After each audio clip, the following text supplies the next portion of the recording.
আসসালামু আলাইকুম এভরিওয়ান, সবার কি অবস্থা? আশা করছি সবাই ভালো আছেন। আজকে আপনাদের তৈরি করে দেখাবো নারকেল দিয়ে বড় কচু ভুনা। আমার এলাকায় মান কচু বলা হয়। আপনাদের এলাকায় এই কচুর নাম কি তা অবশ্যই কমেন্ট করে জানাবেন। আমি প্রথমে কচুটাকে ভালো মতো ছিলে নিয়েছি এবং এবার কচুটাকে চাকা চাকা করে কেটে নিয়েছি। আপনারা দেখতেই পাচ্ছেন আমি কিভাবে কেটেছি। চলুন দেখে নেওয়া যাক এই কচু ভুনাটা কিভাবে তৈরি করতে হয়।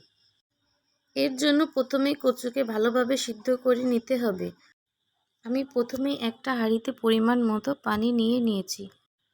এবার এই কচুগুলো সিদ্ধ করার জন্য আমি 1 চা চামচ লবণ দিয়ে দিয়েছি এবং 1/2 চা চামচ হলুদ গুঁড়ো দিয়ে নিয়েছি।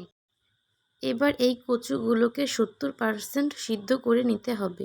এই কচুগুলোকে পুরোপুরি সিদ্ধ করা যাবে না, কিছুটা শক্ত থাকতে চুলা থেকে নামাতে হবে। প্রায় 5-6 মিনিট আমি কচুটাকে সিদ্ধ করে নিয়েছি। হ্যাঁ, আমি যতটুকু সিদ্ধ চাচ্ছিলাম ততটুকু হয়ে গিয়েছে। এখন আমি কচুগুলোকে চুলা থেকে নামিয়ে নেব। কচুটা রান্না করার জন্য আমি প্রথমে কড়াইয়ে পরিমাণ মতো তেল দিয়ে নিচ্ছি। এবার কচুগুলোকে ভালো মতো ভেজে নিতে হবে। যেহেতু কচুগুলো আগে থেকে সিদ্ধ করা, সেহেতু বেশি ভাজার প্রয়োজন নেই। মাঝারি আঁচে 2-3 মিনিট লালচে করে ভেজে নিলেই হবে। আমার কচুগুলো ভাজা হয়ে গিয়েছে, এবার আমি কচুগুলো উঠিয়ে নেব।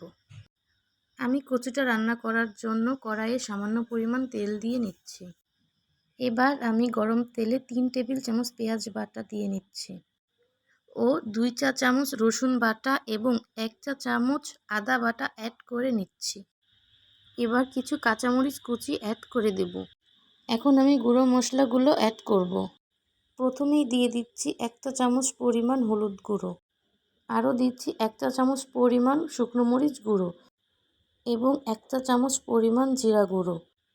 এবার এই সব কিছুকে খুব ভালোভাবে একটু কষিয়ে নেব।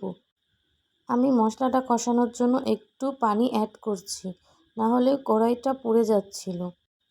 আমি লবণটা অ্যাড করা ভুলে গিয়েছিলাম, সেই জন্য লবণটা পরে অ্যাড করে দিচ্ছি। এখানে আমি 1 চা চামচ পরিমাণ লবণ অ্যাড করেছি। আমার মশলাটা আমি খুব ভালো মতো কষিয়ে নিয়েছি। এবার আমি 4 কাপ পরিমাণ নারকেলের দুধ অ্যাড করে দিচ্ছি।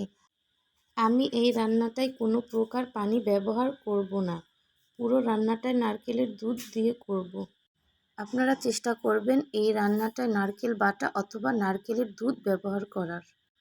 গ্রেভিটা ফুটে উঠেছে, এই পর্যায়ে আমি আগে থেকে ভেজে রাখা কচুগুলো অ্যাড করে দেব। এই রান্নাটার মেইন উপকরণ হচ্ছে নারকেল বাটা অথবা নারকেলের দুধ।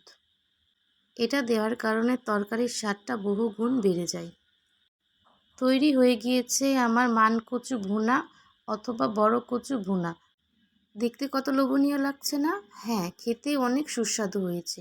আপনাদের যদি রেসিপিটা ভালো লেগে থাকে তাহলে অবশ্যই ট্রাই করে দেখতে পারেন। এমন আরও মজার মজার রেসিপি পেতে সঙ্গেই থাকবেন। ধন্যবাদ।